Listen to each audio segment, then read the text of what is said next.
जय गुरुदेव। यदि कल आपके मृत्यु होने लगे और दुनिया का कोई आदमी या कोई सामान आपके काम ना आवे, साथ ना देता हो, तो आप मुझको याद कीजिएगा, मैं आपकी मदद करूंगा। जी हाँ मेरे प्यारे भाइयों और बहनों, परम संत बाबा जय गुरुदेव जी महाराज के अमृत वचन आज इस सत्संग वचन में आप सभी प्रेमी भाई बहनों को सुनाए जाएंगे।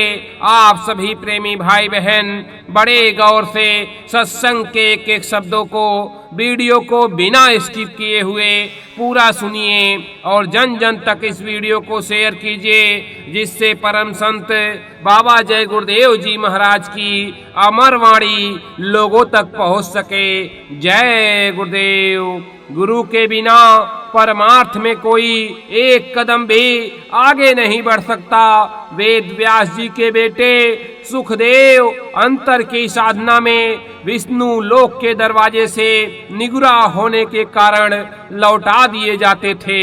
जो गुरु नहीं बनाता, दीक्षा नहीं लेता, जिसे अंतर का भेद मर्म देने वाला समर्थ गुरु नहीं मिलता, उसे निगुरा कहते हैं। गुरु से नाम पाने के बाद भी जो गुरु वचनों पर ना चले, आदेश का पालन ना करे, मनमुखी काम करे, उसे भी निगुरा ही कहा जाता है। ऐसे निगुरे के बारे में ही महात्मा साहब कबीर ने कहा है, निगुरा मुझको ना मिले, पापी मिले हजार, एक निगुरे के शीश पर लाख पापिन का भार। जो समर्थ सदगुरु को पाकर उनके वचनों का पालन नहीं करता, आदेशों की अवहेलना करता, उसके सिर पर लाखों पापियों का भार होता है। जब तक पापों को नष्ट करने का तरीका बताने वाले गुरु नहीं मिलते, तब तक जीव इस जन्म और पिछले जन्मों के पाप कर्मों से दबा रहता है। आत्मा की मुक्ति तभी संभव है जब यह सभी कर्म कटेंगे। इसलिए अकाट्य सत्य किताबों में लिखा है, गुरु बिन भव निध तरह न कोई, जो विरंची शंकर सम होई।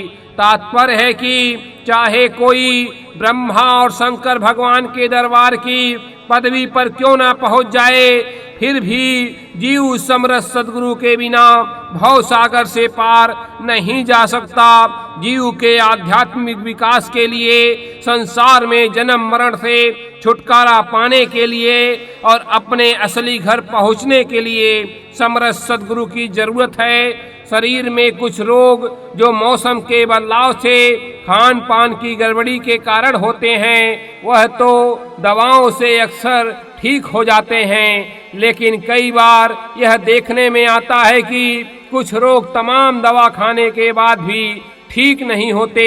उनको कहते हैं ये कर्म रोग है। ऐसे कर्म रोग किसी पहुँचे हुए संत फकीर की दया दुआ से ही ये रोग ठीक हो सकते हैं। और ऐसा होता भी है क्योंकि ऐसे महात्माओं की दृष्टि से उनकी कर्म जनित बीमारी ठीक हो जाती है। ऐसे समर्थ संत सदगुरु कामिल मुर्शिद भाग्य से जब किसी को मिल जाते हैं, तो वह इंसान की रूह यानी मनुष्य की जीवात्मा पर चढ़ी हुई कर्मों की मैल को साफ करके उसे खुदा से, उस मालिक से मिला देते हैं। इस धरती पर हमेशा से ही गुरु का स्थान और महत्व रहा है। संतों महात्माओं ने गुरु को सर्वोपरि बताया है।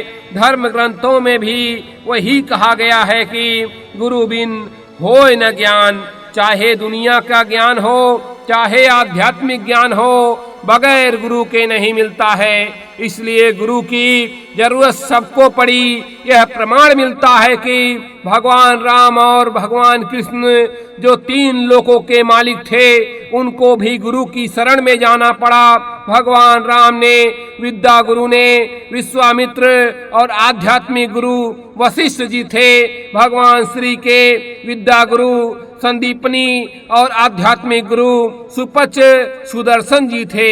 कहा गया है कि राम कृष्ण सो को बड़े, सो भी तो गुरु तीन लोक के नायका, गुरु आगे आधीन। आप सब जीवों को मारकर देवी देवताओं पर चढ़ाते हैं। तो वो जीव भूत बन जाते हैं और आपके सीने पर चढ़कर बदला लेते हैं, क्योंकि कर्मों का भुगतान करना होता है। आपका यहाँ का जीवन बीमारियों और परेशानियों के कारण नरक बन गया है और मरने के बाद भी नरकों में चले जाओगे, मनुष्य शरीर नहीं मिलेगा। यदि कल आपकी मृत्यु होने लगे और दुनिया का कोई आदमी या कोई सामान आपके काम ना आवे तो मुझको याद कीजिएगा, मैं आपकी मदद करूंगा।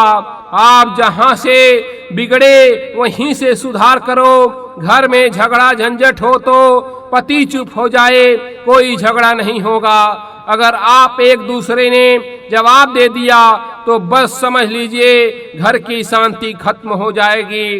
वाद विवाद में ही विष निकलता है, चुप हो जाएं तो विष नहीं फैलेगा। भाई भाई में आपस में कुछ झगड़ा हो जाए तो चुप हो जाइए। बाहर कोई आपको चाहे कितना गाली दे, आप चुप रहिए, उत्तर नहीं देना, चुप होकर सुनते रहना। यह भी नहीं कहना है कि भाई गाली मत दो, चुप रहो। तुम जवाब नहीं दोगे, चले जाओगे तो झगड़ा करने वाले को पश्चाताप होगा कि हमसे गलती हुई, उसने तो कुछ बोला नहीं, तुमने तो गाली दी, सब कुछ भला बुरा कहा, तो पड़ोस वाले भी कहेंगे तुमको ऐसा नहीं करना चाहिए था। अगर कुछ कह दिया तो उसके समर्थक हो जाएंगे, आपका नुकसान हो जाएगा। किसी को उपदेश मत करने दीजिए, वो कुछ नहीं कर सकता। बिल्कुल एकदम यही उपदेश हो, दिन में काम करो, खेती का, दुकान का, दफ्तर का, ईमानदारी के साथ, और शाम को आओ तो बैठ जाओ, 20 हो 50 हो जो भी हो, एक साथ बैठ जाओ, प्रार्थना करो, समय तो सुमिरन करो, भजन करो, ध्यान करो, फिर उसके बाद 1-2 प्रार्थना करो, फिर उठकर चल दिए। भजन में कोई उपदेश नहीं, जहाँ कहीं भी उपदेश होता है शब्द बंद कर दो। कोई उपदेश किसी को करने की जरूरत नहीं, वो हम समझा देंगे। बार बार तुम कुछ भी नहीं समझा सकते, वो हम सबको बैठाओ और ये कहो प्रार्थना करो, सुमरन करो, भजन करो, ध्यान करो, ये कहो, ये कहना चाहिए आपको। आप उनका भजन वजन खो दे रहे हो अपने उपदेश करके, तुम्हारा क्या असर होगा।